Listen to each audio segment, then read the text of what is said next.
Hello, hello. Hello there. What's going on? Just another day. What's on your mind? I can't wait for this topic Oh, goodness gracious. because my wife don't tell me what topic it is. I put it So, I put it in the post I shared. what expectations? No, when you ask for help and then you don't take it. Um Ah, yeah. when Well, you ask for advice, but then you choose to ignore what it was said and then you keep struggling and struggling. yes. So the reason I picked this topic is because of our last conversation. Okay. I'm trying to tag you on this thing now. Um our recent conversation. So I feel like every time something recent comes up, that it's best to talk about it right then and there because of the fact that sometimes people need to hear it and it needs to happen like immediately. But so the instant was I came into a conversation that wasn't my business, right? But my husband talks on speakerphone to everybody, no matter who it is, everybody's on speakerphone. I got a hearing problem. It's I've heard too many things in combat. I guess the war did it to me. It's hard for me to hear. The war, okay.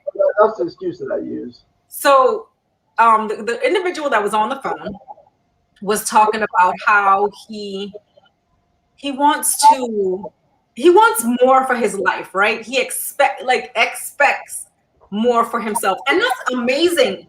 It's amazing to think you go to a job and they're paying you. I'm just going to use small numbers. They don't got to be big. It's just numbers, right? So say you're getting paid $10,000, but you think you $100,000, right? Like this is it. Like this is me. But everything out of that man's mouth was but, but, but, right? And I'm like, that word but cancels out everything you previously said before that. So regardless of what you're saying out your mouth, the minute you say but, now it's just over. It's just over. It's it. So when I got on the phone with him and I was just like, I understand where you want to be, what you want to do. I said, but you need to start thinking differently. You need to start using different words. You need to appreciate where you are in order to go further. And I gave him the example of wanting to live in an amazing neighborhood, right? Like, so you have a dream house, you know what neighborhood you want to live in, like what everything you want. This man will tell me. I said, when you say, okay, here was what I told him. I said, you live in this amazing neighborhood, you got amazing neighbors, blah, blah, blah. He was like, but what if the dude across the street is a jerk? And I was like, what? I was like, well, what the dude across the street got to do with you living in your amazing house, right? What does he have to do with your dream house? And he's like, yeah, but you can't live in no perfect neighborhood. That ain't a thing. And I'm like, oh. So I said, okay, well, I don't like to give examples because people attach themselves to an example. And I was like, but I'm just telling you, this is what it's proven. I've done it. I've taught people to do it. It's real. He's like, yeah, but and I said, okay, let me ask you this. Are you in the house you want to be in? Yeah. I said, let's move on then. I was like, the job you have right now, you need to love there because of what it's giving you. Be grateful for what it's giving you. He was like, I ain't walking around all hippity hoppity high, blah, blah. And I was like, sir, I'm just telling you, you need to appreciate where you're at. And I said, because the energy that I'm just getting off the telephone is so negative that you don't even appreciate that little job. You won't be given a bigger job. You won't. And he's like, yeah, but and I said, you know what? I'm getting off the phone now because I'm not doing this. Not doing this. I am not going to sit there. People pay to have the advice that he's getting, but he wants to shoot it down because it didn't come the way he wanted to hear it. He wanted me to stroke his damn ego and tell him he was the greatest. You're not, though.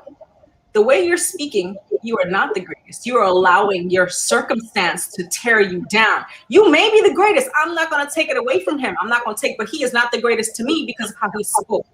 He did not speak greatness. He spoke negativity and spewed it out of every corner of the world and didn't care who was around.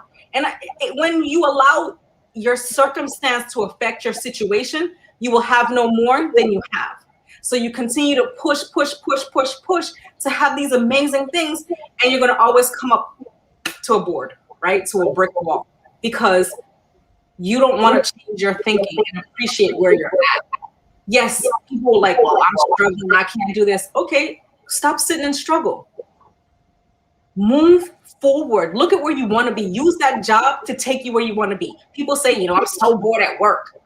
Okay, well, use that time to create your reality. Create something amazing from that situation. You're sitting at work, look up some things you can do. What are you passionate about? What do you want to learn? What is something you're interested in? This is the time you can sit there and look it up. You can start, you have nothing but time to invest in your dreams when you're sitting around doing nothing, so bored, right? You're so bored, but you don't want to do no more. When somebody asks you to do something, now you're in all a tizzy because you're mad because somebody asked you to do your job. So you don't appreciate your job because, listen, if you want a new job, you will get a new job, but you got to show that you appreciate what you got first. Not walking around, oh my God, I hate this place. I can't stand coming here. Oh, it's Monday. Oh, but every day of the damn week till Friday is a mess. And then when you get to Friday, you're like, oh yeah, I'm going home.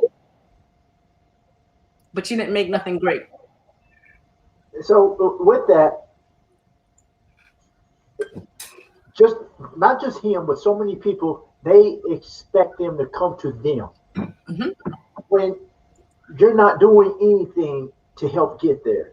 Nope. And that's the problem that I see that a lot of military people have, especially the ones who make it up to, kind of high on the ladder, not really high, but, at least when they make it to 20, they have this expectations like, I'm worth this much. This is what I expect to get paid when I get out. But you know nothing about being a civilian and how the civilian workforce conducts business. So he was expecting people to just come after him for his skills when you look at the resume, which most of them hadn't even started on, or it has so much military lingo that the average civilian doesn't even understand what you do. Yes. And I've seen that several times in trying to help people transition from the military to the civilian world. It's like, look at all this jargon you have on here. I don't even understand. I understand it, but my counterparts out here in the civilian world will not understand that. What does that mean, platoon sergeant? What is that? What is a platoon leader? They only heard that in movies and what have you. But they also have this expectations like, look at me, this is what I've done, look who I am, I'm this rank, I'm that rank. They know nothing about that. So they have this expectation. It's like, when I get out, I'm gonna start off with 6 figures. Yep. And you're like, dude, you're not even worth 6 figures. Let me see your resume. It's in the process. Okay, we talked about this 6, 9 a year ago. Yes. And now you have to have 3 months out. Now you're stressing out because you don't know what to do. You're like, I'm like, I've been telling you. We have been telling you, not just one person, but several people. We have been telling you what to do in order to help you when you get out, so you wouldn't be. What did he say? I feel like I'm not where I want to be, or not where, or this uncomfortable feeling, or this unknown. There it is, unknown zone. Yes. This unknown zone. But if you would have listened, taken our advice, and put it down on paper, you would be a lot better off. So you wouldn't have this unknown. Yeah, you don't get paid until a month later after you get out, or there's a month you're going to skip and pay. So I don't know what I'm going to do. It's the unknown. Yeah, but you knew you were getting out. Yes, you knew. Like, surprise. Yeah, and it's like the pandemic. So you don't have any money. So because you lost your job, but what happened to your backup? I think we've all heard, at least in the military, they tell you to at least have 3 months of your base pay saved up in the bank. And as you can see, a ton of people didn't have that. Military yes, reality. That's right. And another thing, and I want to kind of taking it to the right here, is that I felt like the military was the best part of my life. But I don't feel like that we really prepare Yes. soldiers, airmen, whoever, prepare them enough so when they get out, they're more successful. Because what we do is they tell you 1 year out. Now, if you serve 19 years, you got 1 year to figure out how to One prepare for the one. civilian work. And if you're a leader, you have responsibility. If you have subordinates, you really don't have that year because you're really not prepping until 3 to 6 months. Six for the lucky, but 3 months. And depending on where you're at, if you're at the top, then that means you're working to the day you get out. And Yep. then you look at everybody and say, oh, Where I thought you were gonna have a back. yeah, wait, I'm not ready. No, Yeah. you're not ready. Guess what? When they shut that door, there's no one out there in the civilian world that's going to take it. And everybody that says they got your back, hey, man, you need to get out. I got you, man. I got you. Nope. Babe, where were they? They weren't there. They weren't there. No, you got to figure it There's a out. lucky few. There's a lucky few that have still people. Yeah, But the good people who had that friendship before. the military structure needs to change.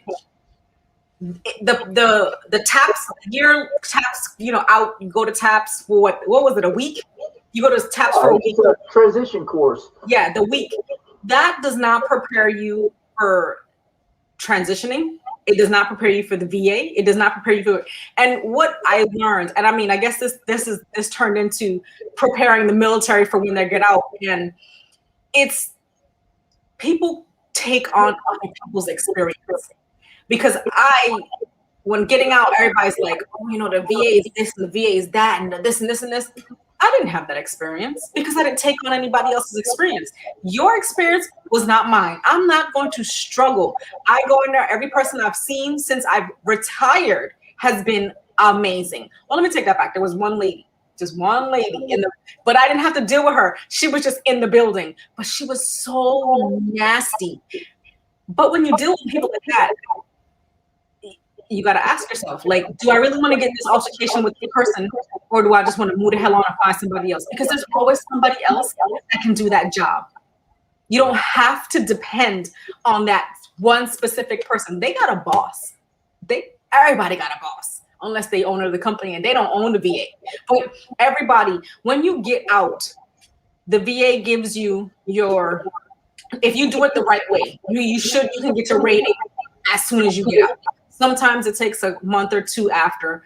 But if you prepare for that, then you're good to go, right? Because at this point, we knew a year out we was retiring. So therefore, we can start putting money aside. We can start making things happen a different way instead of balling out of control our last year and not preparing for nothing. Because that's what it boils down to. You balled out of control for that entire 20 years.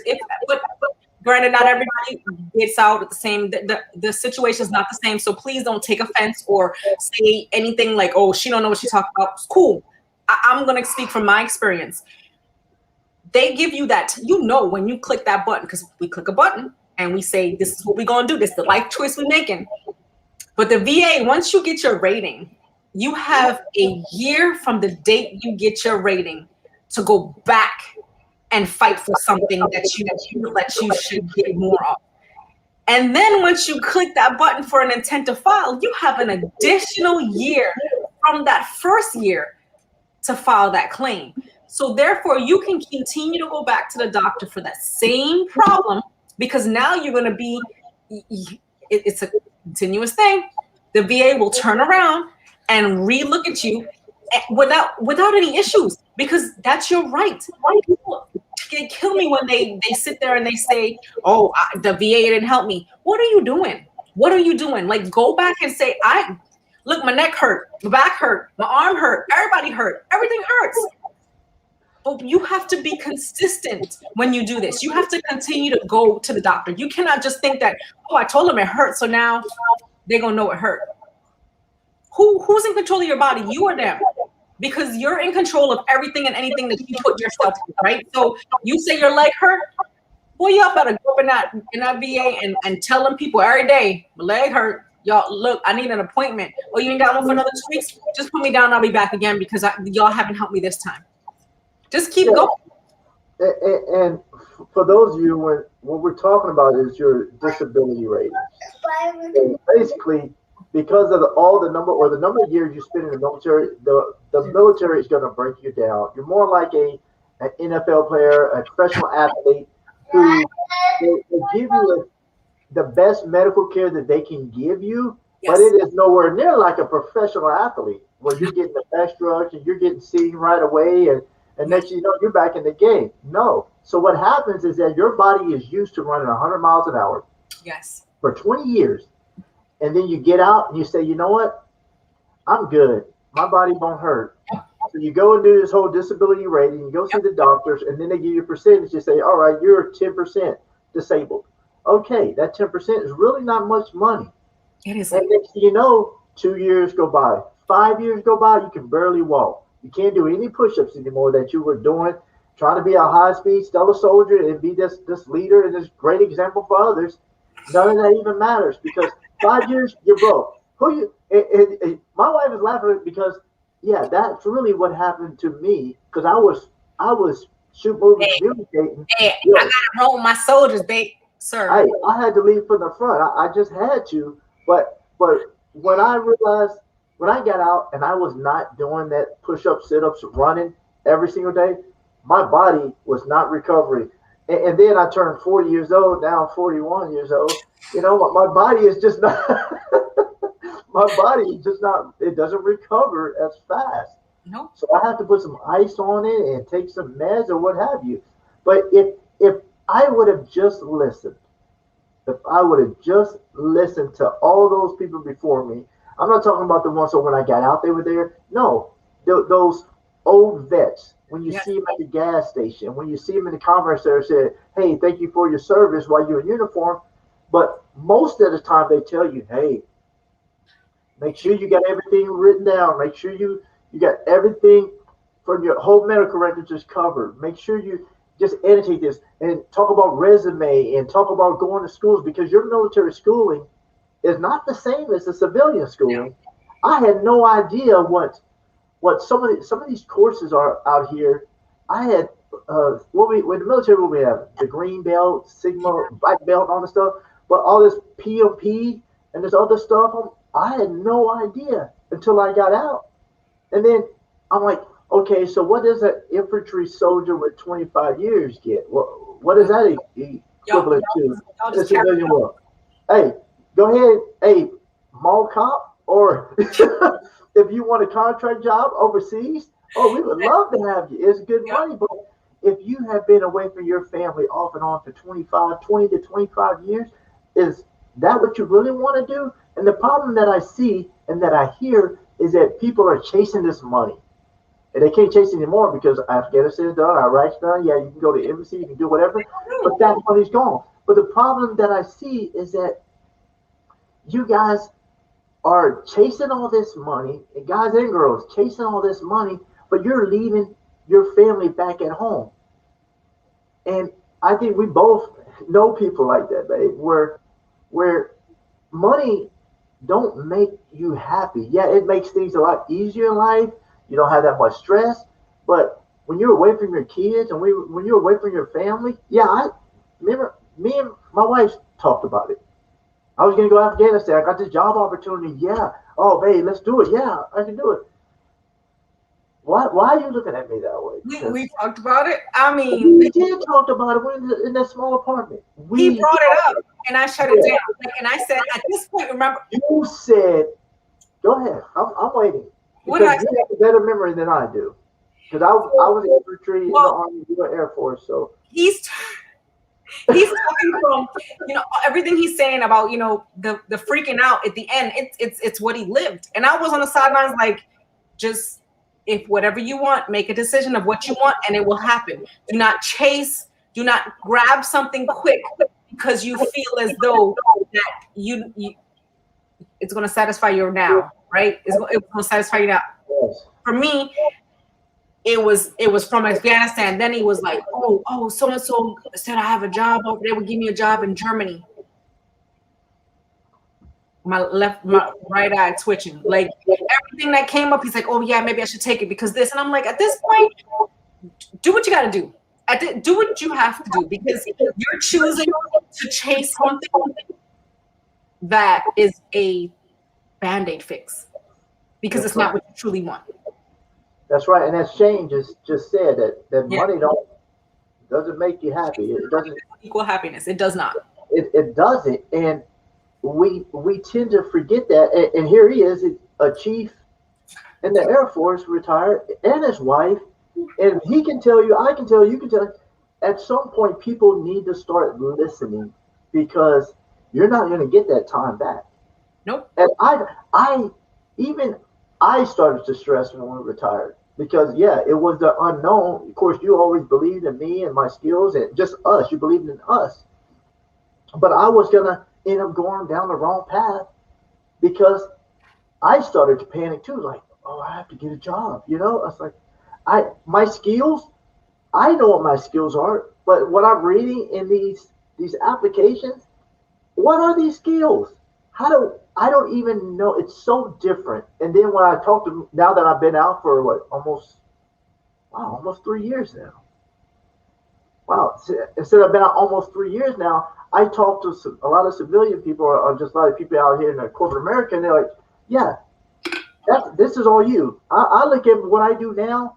I'm like, what is this? Is this even me? Yeah, it's you. This is what I do. Yeah, this is not the right terms that Yes. I would call it, because it's something that I did in the military, but it's the way you word it. Yes. And I think if we was to actually have a very good course in the military on how you word it, not a quick resume, here, show me your resume. Nope. At a senior level TAP class that I went to, a transition class that I went to, show me your resume, and it's basically a check the block. And it really is, because you don't spend that much time in these 1 week course. Yeah. If I was in charge of the military, of all forces, I would make it. If you're at 15 years, I would say 10, but if you're at 15 years, you have to attend mandatory every year until you retire. So that's 5 years. You have to attend. But the course needs to be 2 weeks. The course itself needs to be changed. Yes, and now I know it's always like they said, they have done a lot since then. Yes. Since over the years, and I got it. It's like, hey, well, we just started this. Let us improve. No, because you really need to take in a group of people who has actually transitioned in the past 5 years. All these seniors, just all levels, and come together. Because even when I talk to generals, like I talked to one or two of them, and they said, Reggie, you think I got a different experience because I retired as a general, 1 or 2 or 1 or 3 star? You think it was different for me? I said, oh, I would hope so. No. He said, I had all these people talking about they were going to help me. None of them helped me. I thought I could just go out there because I had all these thousands and thousands of subordinates under me that things were going to change. It did not change. Basically, it's like, hey, well, now you're a civilian. Hey, join the pool over here. Put your life jacket on, and let's see if you can either swim or you're going to float. But right now, because you're on your own unless you build that network. And when you build that network, you have to be able to listen. Not just say, hey, because I had a problem where, and I'm thinking of you a lot right now, because you would tell me, but if I couldn't see it for myself, oh, Jesus, y'all, it was it was hard for me to do it, because I needed to see. I'm like, I don't know, I don't see that, but I did this and I do that. And you're like, no one cares what you did in the military. It's what you put on paper and how you sell yourself. Just listen to these people who's already been through it. I'm like, yeah, but, and this is what he said. I don't know if he told you this, the phone call we had with the gentleman. He says, yeah, but your situation is different than my situation. Yeah, he didn't tell me that, because, so here's the deal. To catch up, our conversation started about when somebody gives you advice about something, and you choose to continue to struggle. That's what we started out with, and now we're at the point where the individual that this conversation was based off of, he is retired from the military on terminal leave, feels like he's worth more. His job is paying him $60,000. He thinks he's worth $100,000, but his thought process about how he is and where he is staying is why he's still where he is. And for me, it's when you change your thought. He did not tell me, oh, Lord, he did not tell me that our situation is different. Because my thing is everybody's always playing the compare game. My situation, for me, when I retired, I got a certain percentage.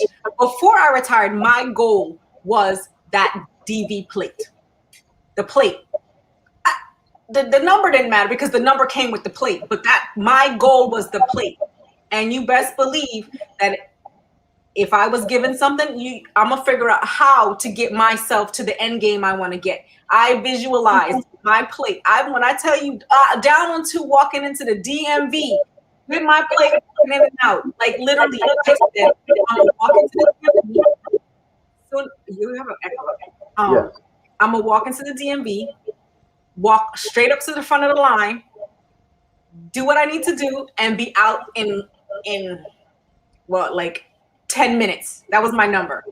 So did my final checkup for yes, Michael, the VA plate, the disabled vet plate. So here's how mine worked, right? I got my rating. When I got my first rating, it was not 100%. So we literally took my list. Shane said military members do not know how to interview well. They don't. And that's another thing that needs to be added into the TAPS, that idea of every year you doing something that needs to be added, how to write, how to do it. I mean, I know we talk about it just like a little bit, but I guarantee you half the people that are in that course are not paying attention to anything that's being said because they're just thinking about, well, I'll figure it out on my own because I know what I'm doing because I'm the best, right? But to my VA plate. So I got my rating and I was like, ooh, look at the list. We're going to see what we need to break down, what I need to keep going back to the doctor for. Kept going back. Yes, you need to work on yours. He said his wife got hers and he needs to work on his. So got my, then this piece of information is for you, Michael. So anyway, got my stuff. And then we could chat offline if you want. I got my stuff. It was like, I was at 80, right? 90. I was at 90. So I went back for my foot, but when I went back, it didn't take my rating to 100%. So I went back and got my stuff done. Didn't take my rating to 100%. Cool. It's all good. Back to the drawing board, reevaluate what I need to go back and be looking for and see. Went over my list again, looked at everything I had on that list, and that is all I focused on. I did not focus on creating nothing new or creating anything that once I filed in the beginning, going back for that. I went off of what was covered disability-wise and went to that. He said, I'm at 100%. I just haven't done the paperwork yet. He done lost all his mind. Boy, you crazy. Anyway, see how you got me distracted with that crazy madness?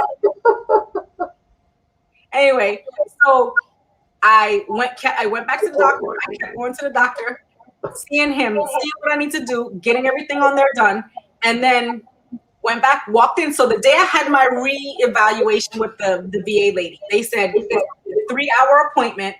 Bring your water, bring your snacks, bring your this and that's because once you're there, you can't leave. Cool. I went there first thing in the morning. I had my snacks. I had my water. I was in and out of that place in less than 30 minutes. If it was 15, because it was COVID time, I had to wait outside. And then they called me inside. But once I was done with that, I went in there. The lady was absolutely nice. I went in there with the positive mindset that this meeting right here was it. She was my deciding factor. She was the person who was going to say, give this woman her disability. Give it to her. And that's exactly what she did. My rating came back within a week. I went to the DMV. So the morning I went to the DMV, y'all know DMV, if you don't get there first thing, it's shut down city. Get to the DMV, and I didn't end up going early because I think RJ didn't wake up on time, and I don't leave the house unless my children are up and they know I'm leaving because that's just how I am. So get out the door, and it was like going on 8 o'clock. I pull up to the DMV, and I think the DMV opened at 8:30 or something. I end up getting there like 10 minutes before they opened. The line was around the building. Cool. Park my truck, Got out. I went to the line. The lady was telling you what line to go, and she was like, "Hey, what do you need? What do you need?" I said, "I need to just change my place." She was like, "Okay, go ahead and go to the short line," because the line had like 4 people in it. The doors opened. I walked into the front door. They told me what to do. I sat down with this nice lady, and she was like, "Oh, ma'am, your other place don't expire for another year and a half. Do you really want to waste that money?" I said, "Miss, that money don't mean nothing. I need my plates, girl. Let's just go ahead and do my plates." She did my plates, and I was in and out. So when I called my husband, he was like, "Oh, man, you're going to be there forever." I said, "Don't put that on me, sir. I'm going to be out of this building in 10 minutes or less." And I sure was. Went to the parking lot and took my plates off and put them on right there. Listen, when I tell y'all, everything you want is possible.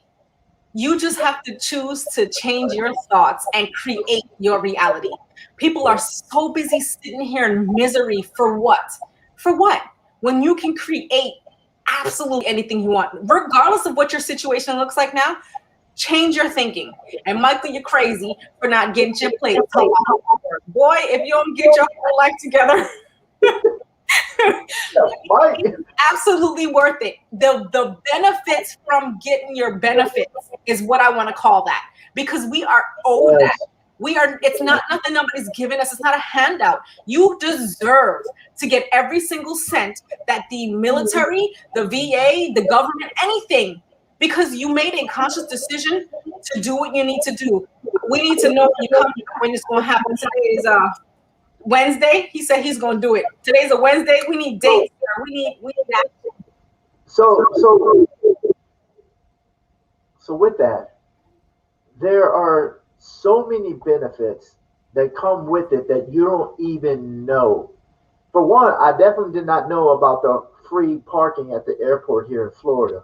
But when I figured that out, it changed everything right there in the short-term parking. Not only that, but they also wipe your government loans free and clear. Free and clear. Yes. So if you got a college loan or what have you, hey, they will wipe it. But here's the thing that I've seen, and especially to my officer brothers out there or senior level leaders, don't think or don't let your pride get in the way. Because so many people has so, well, when I went, I didn't feel like I didn't feel like I was taking advantage. Oh, but I just seen you walking in here limping over, your back was hurting. Yep. Like, really? But yet, did you claim this? Well, no, I went a long time ago, but it's like, okay, then don't sit up here and get mad at me. Yes. Because I have gotten taken care of by the yes. Don't get mad at me because you see me driving around with a disabled veteran plate. That plate though. And you can park in handicap parking. Not that I do, but if my back acts up, oh yeah, I'm gonna be in there handicap parking. I may not be at the first one, but I'll probably be at the third one, because you are cutting yourself short, but you're mad at everybody else who has gotten theirs. Yes. Do not be mad at somebody else for getting. Okay, here's the deal. We have several people that we know, right, that have gotten they have a lot of, some are really hurt, some are not hurt. But here's my issue with you attaching yourself to somebody else's results or what they're doing. Stop worrying about what they're doing, because it is not affecting you. If you feel it's affecting you, that's because you're not doing what you're supposed to be doing. So yes, somebody may not need, but you don't know what's going on with them personally. Like, if you ain't sleeping in the same bed and y'all ain't paying the same damn bills, you don't know what's going on with them. So worry about yourself, first off. Second, take care of your business. If you are that mad that somebody else is getting 100% and you getting 50, it's your damn problem, because you didn't do what you were supposed to do. And that's what it boils down to. People kill me when they want to be like, oh, we were at a birthday party, and one of these guys I think he said he was Navy, right? He was in the Navy, and he was like, oh, these people who sit at the desk, they get 100%. And one of the guys, they won at combat like we were. And I said, I'm sorry. Who are you to tell anybody anything. They could have sat at the desk for the whole 20 years. That is not your place to tell anybody that they don't deserve 100% disability because you went to war and they didn't. That's just how it worked out for them. That's how their ball was rolled. But you don't get to tell anybody that just, oh, my circumstance is better than yours because you didn't do what I did. I just wasn't as dumb. I didn't have to. So don't come with me or anybody else. So and you know, I have to admit, I remember sitting there being one of those people. And I said, what are these people doing here? They're all a E4 and below. Yep. They have never seen combat, but yet they're all sitting up here waiting to get seen. For what? And I realized I was passing judgment on others, and it even says in the Bible not to do that. And not only that, you don't know what these individuals went through. You don't know, just because I have PTSD or someone has PTSD from going to combat and seeing you know what, the worst, doesn't mean that I'm any different than this guy over here who's been abused by their father or their mother their whole childhood, or they've been in a bad accident like my niece and all of her 3 best friends died in a car wreck. So I don't know what they've been through. So why am I passing judgment? Or why does anyone pass judgment on somebody else? Just be thankful for what you get, and if you don't get it and they do, don't sit up there and badmouth them or talk about them, because guess what? Yep. Ain't nobody told you had to stop at 50%, 30%. Nope.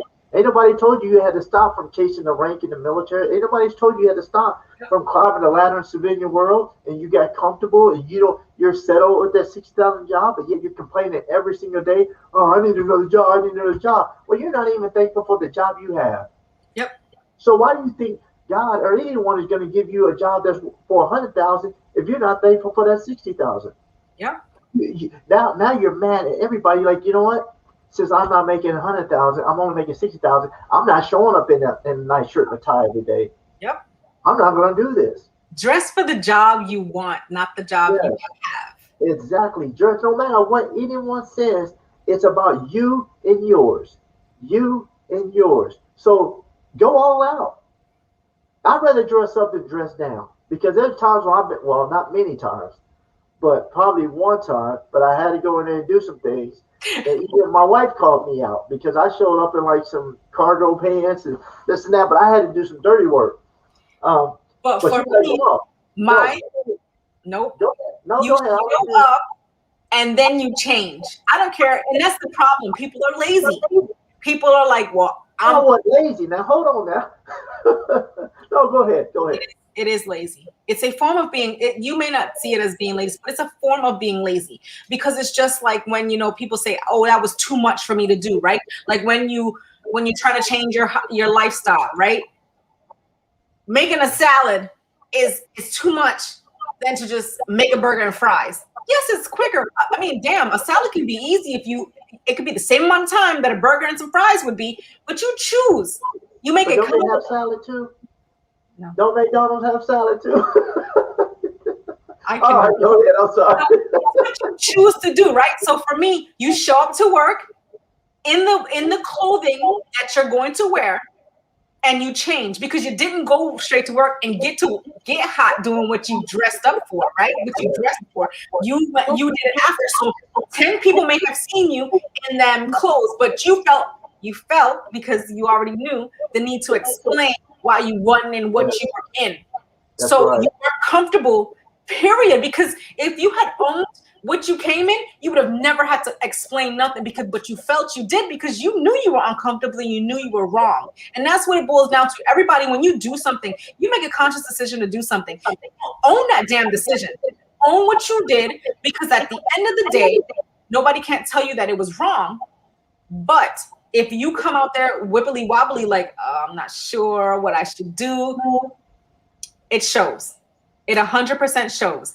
But if you come out there with you could be in the most crinkled up, unironed, dirty shoes, and if you walk up in there like a boss, because if you see how half these millionaires dress, just because they got money, they still show up like a boss and they wrinkle dirty stuff because they can. But for me, no matter how much money you make, you still need to show up and be your best, right? But nobody's going to take that money away. But I'm telling you, if you want to grow to be in a place where you want to be, right? Show up. It's already done. It's already there. It's already done. This is me. This is who I am, not that other person. It's not. Even if you go into damn McDonald's, make sure your uniform is clean. Make sure your shoes is clean. Yes, they get grease on them, but still make sure you look good. Show up for the job because that's showing that you're giving all of you to that. Just because McDonald's doesn't mean anything. It's still a job. It's still be grateful for having a job because a lot of people don't. And that goes to show in everything you do, even though, and here recently, I can't even vent to you, really. You're not. I was like, yo, baby, you just my sounding board. You know, like, there's one day that I was like, hey, I don't know about this anymore. You're like, you know what, just be grateful that you're there, you have the job, and just do it the best of your ability. Change your thoughts. I'm like, babe, you can't use this on me. Yeah, like, I know what you're gonna tell me, and I got that. I just want to vent. But then I thought about it, and I said, you know what? She's right, because it's all about how you think, and this is really not. It ain't that bad. Really easy. It's not bad at all, because I've been in a whole lot worse. And that's another thing. I think people forget where they came from, and they expect something to happen so fast that when they don't get it, they get frustrated. Yes. But yeah, you look at other people, you're like, yeah, but I don't have that. Why are you even complaining? Like, every day you sit up here and complain when you make more than any one of us. Yes.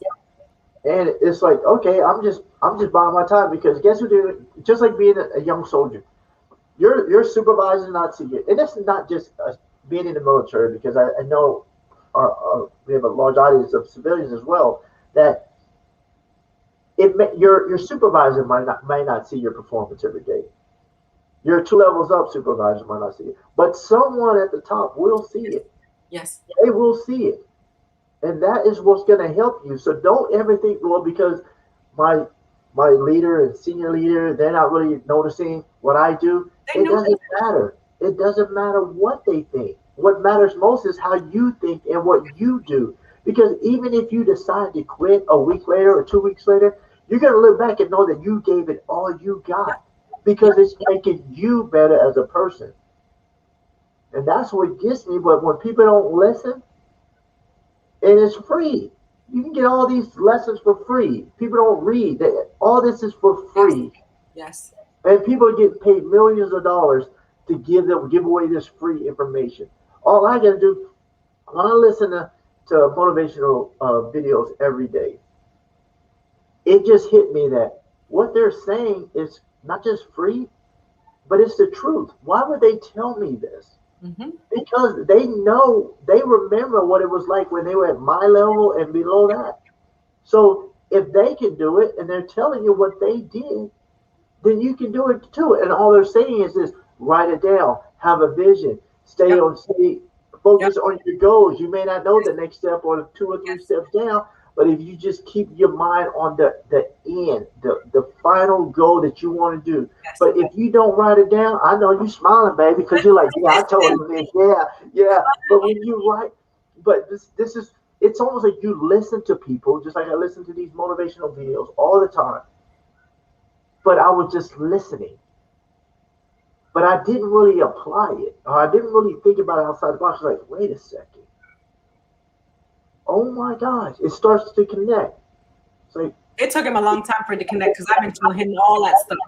And then you've been telling me since the first time, the third time that I met you.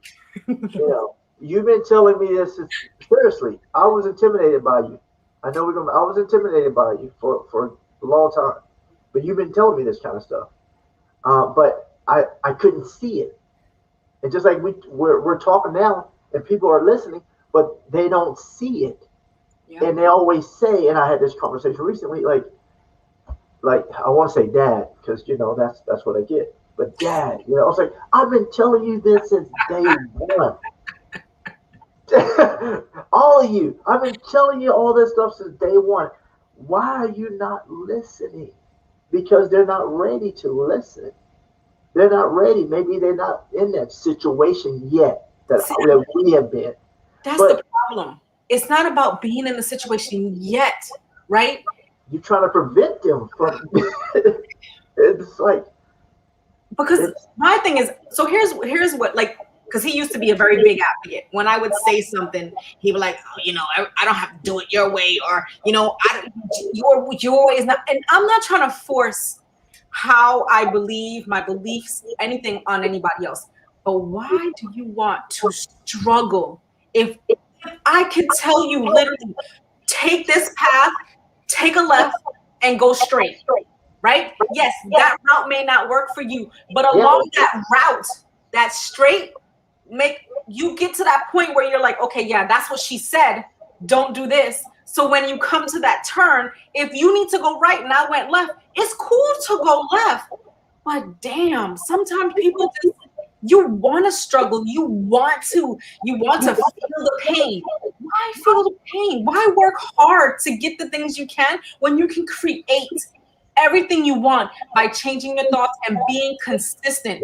Stop quitting because it didn't turn up the week you thought it would turn up. Stop quitting because you didn't see the end, right? Because regardless, you don't need to see the end. You just need to know that you are walking in your right path, and nothing you do, left or right, is going to deter you from getting to your end goal. You want to build that big business.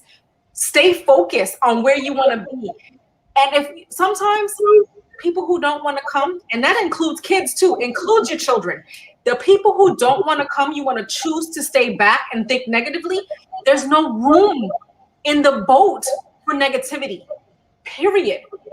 Because you choose, it's a conscious decision to continue to stay in a negative place. That's from mama to daddy to sister to brother to cousin, all y'all.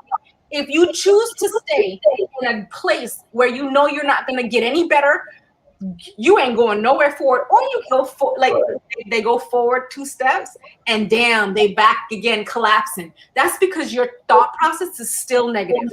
You could tell me today, oh, I think positive. Do you really though? Are you really though? your actions. Because Your actions. you telling me one thing, but your thoughts are creating another thing. Your thoughts will create everything before you speak it, but you have now compiled it with the words that come out your mouth after you've thought that thought. Oh my God, I'm so overwhelmed. Really though? Take a breath and So, start taking on what you can handle. so two things you said there. One is being overwhelmed, and being overwhelmed when most times you create that yourself. Yes. I've done that several times. I'm like, oh my gosh, I'm so busy. I'm so on it. It's like, wait, what's going on? You would always ask me, what's going on? I would tell you. I was like, well, was it somebody else supposed to be doing that? Well, yeah, but I said I was going to do it. What about this? Well, yeah, I figured out. It's like, wait a second. I'm overwhelmed because I'm doing more than what I'm Everybody's supposed to job. do. Everybody else's job. And then you talk about other things about going after what you want. And I've heard this for many, many of years where you listen to everyone out there that tell you you can't do it when you should never even share those dreams anyway. All you gotta do is just pray about it, have it on, write it down on a piece of paper, and you just stay focused on your dreams because the minute you tell someone, Yep. especially if They you got know a who they are, yeah, they are always going to be like, what? And one thing that drives me is hearing people tell me I can't do something. yes. That drives me more than anything in life. Here, people tell me when I was little, "Oh, you're not going to graduate. You're never going to be able to speak right. You're never going to be able to run." Oh, please tell me something that I can't do. Please tell me. But those are the things that drive me the most. But what I need to drive me is having that same drive without somebody telling me that. Yes. Yes. And I have to give you credit, babe, because you have more drive and you do more things than when you say you're going to do something without anyone mentioning it, you think of it and you do it. And you continue to do it. I'm like, oh my gosh, I probably would have gave up by now. But Let's see. Unless somebody tells me that I can't do it, that's when I want to do it even more. But Yep. you don't need that. That's that self-driven, that purpose within. And that's what people need. They need to have that purpose within. It doesn't matter what anyone think of you. Nope. I don't give a That's damn. what you are. You're like, I don't care. I don't care if I post every single day and I don't get any likes. Not a You thing. don't stop for me. Oh my! And if everyone was like that, oh my goodness, no one would be going to their grave thinking like, "Oh, I should have What a kept going." Oh my gosh! Uh, and I think about Sean Hancock. Oh my goodness! So at West Point when he passed away from cancer, he told me on his deathbed, he says, "I'm not worried about me. I'm worried about my family. I'm ready to go, but I don't know about my family. Who's going to take care of them? Did I raise my kids right? Did I give them?" He was so concerned of, did he give his kids this? Did he pass along the skills, or did he teach his kids to be able to survive? I guess those life saving skills. Did he teach them in time? And that's the thing I think most people worry about is their kids. It's not so much them, but their kids, their spouse, the people that they love is. So hold on. Alex said, for some people, there are lessons in the struggle that is needed for the destination. That is right. But to an extent, Alex, if, like I said, if I say, you know what, that road down there is a little bit bumpy. Take this with you just in case you need it, because it was a struggle on that road. But your backside say, I don't need that. And then you crash your car on that road. Who you blaming now, right? You're so quick to blame somebody because you didn't take the tool I was going to give you to that destination. It's we choose. It's that negative thinking, that's that self-sabotage, because you continue to create more mess than you need. You like, people, they love that misery, and that thing where misery loves company is real, because when you struggling, you always looking left and right for somebody else to struggle with you, instead of moving forward and going after what you want. And people, they always want to say, oh, if so and so had helped me. Really? Or they quick to blame them too, saying, yes. And then back to the kids thing, right? So about raising your kids, when there's two lanes, right? Some people come and they say, well, I struggle, so you're gonna struggle too. That is the absolutely wrong. Is that the wrongest? The most dumb, stupidest thing that you could think of teach. I can't even think of a right word for that. But I absolutely cannot believe that so many people still think like that. That because they struggle, that their children will learn that way. Teach your children to do better than you. Teach your children to achieve heights that you have never achieved. It wasn't even like, for you, you didn't think possibility, but it was. But those things that you were like, oh God, like that, I don't know if I could do that.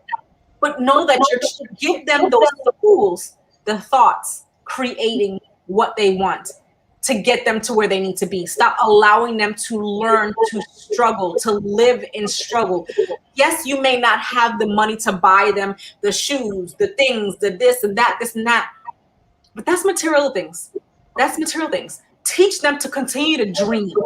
Teach them to continue to strive past somebody telling them, you can't do that. That's not what we do.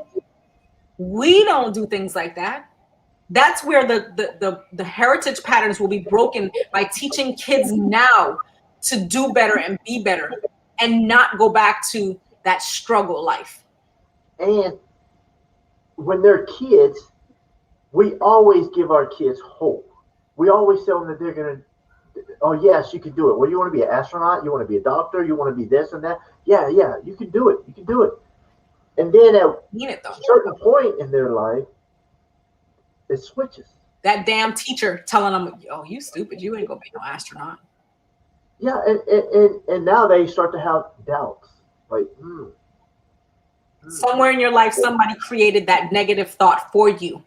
And so it does start at an early age to say, hey, don't listen to those teachers. Like I definitely had who called me and all the other people that looked like me out of the classroom, and they said, "You little kids are going nowhere in life. You laugh about every little thing, and nothing is funny. You're not going anywhere.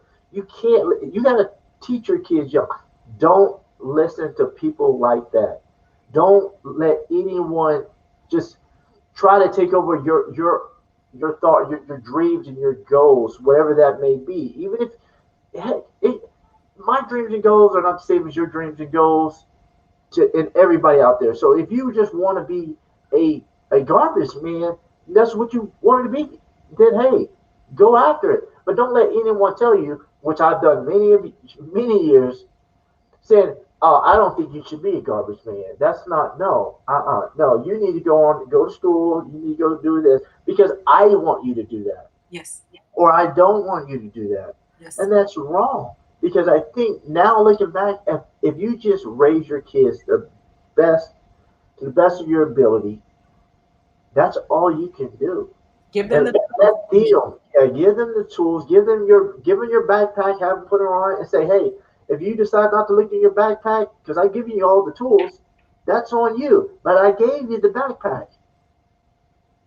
and he's And, dog over here talking about hey, the backpack.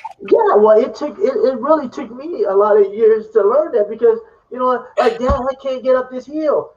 Well, look at your backpack. I gave you the rope. I gave you the repeller system. I gave you all this stuff. Oh, it's in there.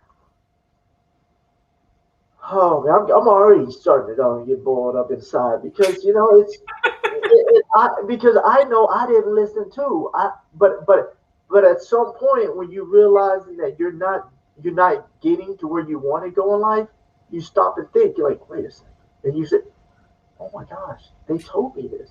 You know My what? wife told me I this. will never forget when we were in Germany, when we first moved in together, and I told me and Alexa was having a conversation, and I was like, "This is absolutely not right. I'm not even sure why you're doing it." She was like, "Well, I know it's not right, but this is how we're used to living, so this is what I continue to do."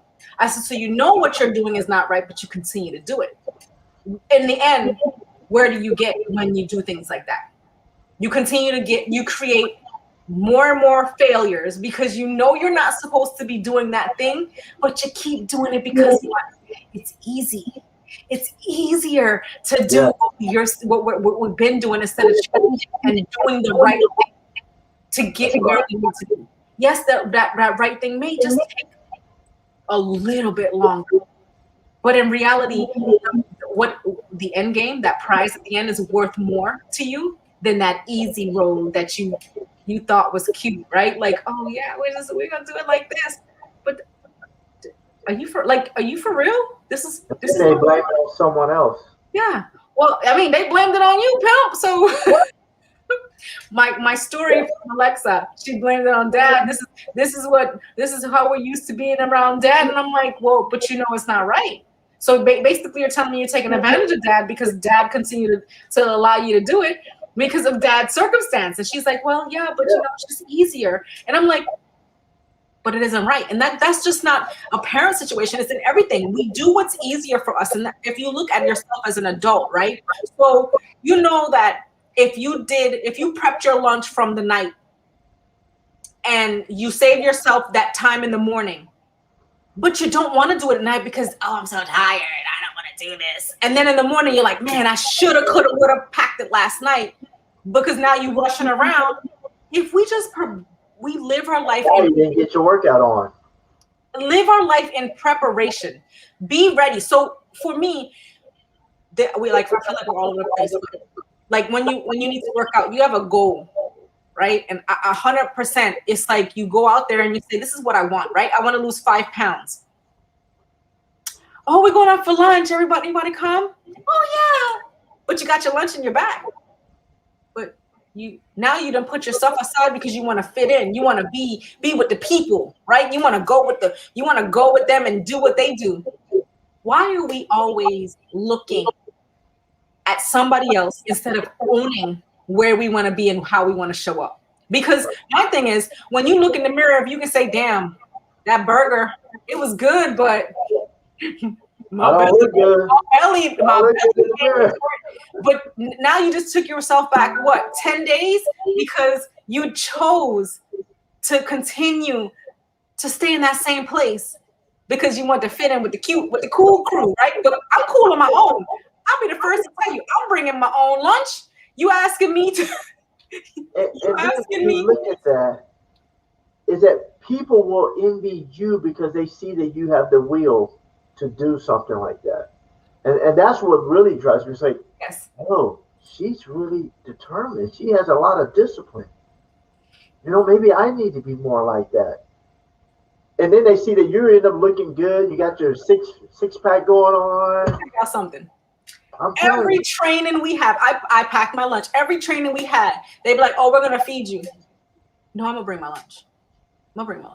I mean, to points where I was taking my little crock pot, plugging it in the beginning of class, and ready for when it came around the lunchtime because I was gonna eat my food. I'm not afraid to do what I need to do for me. I'm not, because I don't know who cooked that food. I don't know who put their hands in who washed their hands before they made my food. So I am damn sure not eating none of that. Like, I need to know. I mean, 100%. I went to every potluck. I make sure I make what I make, and I look around. Who made that? Who made that? Who made? What did you make? Because it was easier to ask the people I knew what they made, because you never, absolutely do not know. When you sit for yourself, be willing to do what you need to do for you. And not worry about the sideline, not worry about the people who don't care about your waistline. They don't care about you looking good in that dress or that swimsuit. All they care about is, we had a good conversation at lunch. Whoop-de-damn-do. You can't pay your bills because you spend all your money on fast food. But yes. That's a whole other subject. Yes, it is. And it really just... I say this because I have these conversations with people quite often, and I just, it's almost like I'm tired of talking, because you can prevent all this, you can fix all this. He mad now, but I've been doing this for like how long? But he mad now. Yeah, because I again, it's like I didn't see it until not just here recently over the past couple of years. It's like it really hit me. I'm like, well, wait, what? Even it hits me when you say, this person is not a good person. What? We go way back. When you start looking outside of who you are, looking at it from someone else, like, wait, and then everything just hits you like, oh my gosh, this time, that time, they did this, and it's like, what was I thinking? It's like being in a relationship, and then now you're done with the relationship. You look back on the relationship, you're like, what the hell I stayed so long for? Whoa, I stayed in this relationship for so long. What was I thinking? Yes. You start to see another side. That side was always there. It's just the fact that now you're not love line anymore. You see it. And that's how it is with people, not just relationship, but with people, co-workers, just people. Because I've noticed, and this is all last year I say, because I'd love to talk about this again.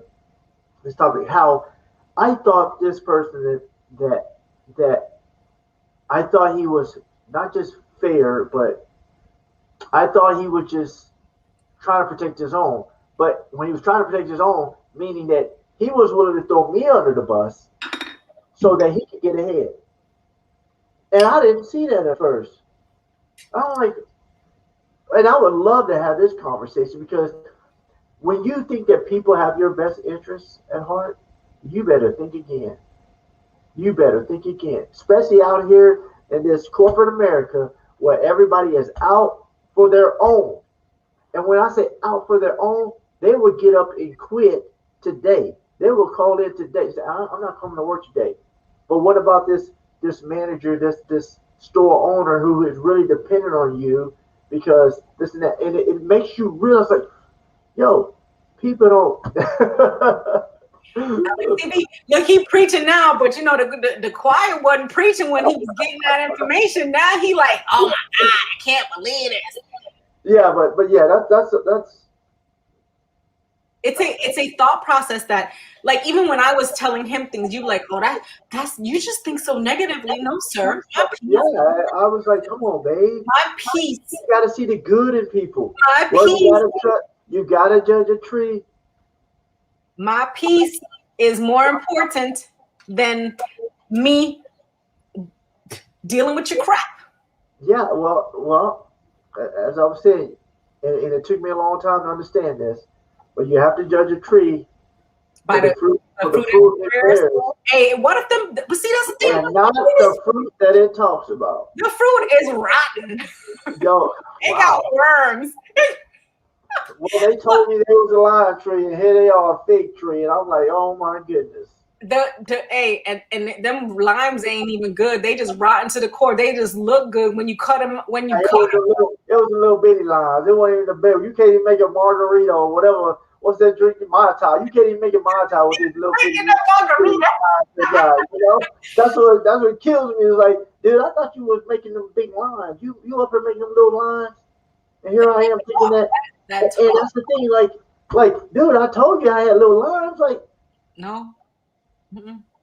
No. Hey, so now you just got to really think about who you hang around. If you can't get nothing out of the relationship to be able to grow with them, then maybe you need to cut swing load. Cut swing load. I ain't saying you gotta like not be friends with them. I'm just saying that they may not be your number one. I mean that. I'm done, babe. I'm done. You got me fired up, man. We swing low, but then we ain't gotta stop being friends. But that's still that negative energy that's still coming. I'm gonna tell y'all something. We're gonna end this with this, but the negativity that you bring to a situation, right? It speaks more volumes before you even say a word. You show up to work. I will never forget. I used to work in a warehouse in Spain, and I had this guy that worked with us. He couldn't stand me. I didn't care. I would come to work and say good morning to everybody because that's how I grew up. When you say good morning, you speak to the room. You walk into a room, you speak to the people in the room. If they don't speak back, that's their business. But you did what you were supposed to do. I would walk in and say good morning. He told me one time, "Can you stop that?" I said, "I'm sorry. What would you like me to stop?" He was like saying good morning like that. I said, "Well, you have your opinion, but I will not stop saying good morning because you don't like how I'm saying it. That's not my problem. That's yours. So however it is you feel as though, or what it is you feel as though that it's coming from, that's yours, not my problem. I'm going to continue to do what I do." But that's the problem with everybody these days. You will stop and block yourself because some fool told you he didn't like how you speak or he didn't like how you dressed. I don't give a damn. I will show up in my bells, my tiaras, my glitter, my sparkles, everything. I will not stop shining for nobody. And that's the problem. Everybody continues to dim their light because some fool told them that their light was too damn bright. And in reality, nobody can tell you your light is too bright. You better shine the hell on and walk with your head high. Never drop your head for nobody, not a soul. Because in the end, when you drop your head and you dim your light because somebody else told you, now they have dictated where you're going to go with your life and how you choose to live your life. So walk in your full potential, your purpose. Everything that you choose to do is what you do because nobody can stop you from what is yours. But that's where we're going to end, and we will be back again. So we're going to change 7 o'clock because more people have the time to sit and chat with us. And we're maybe looking at going to twice a month instead of 4 times a month, but we'll see how it works out come next month. But I appreciate everyone that stayed with us, and we will see you again next time.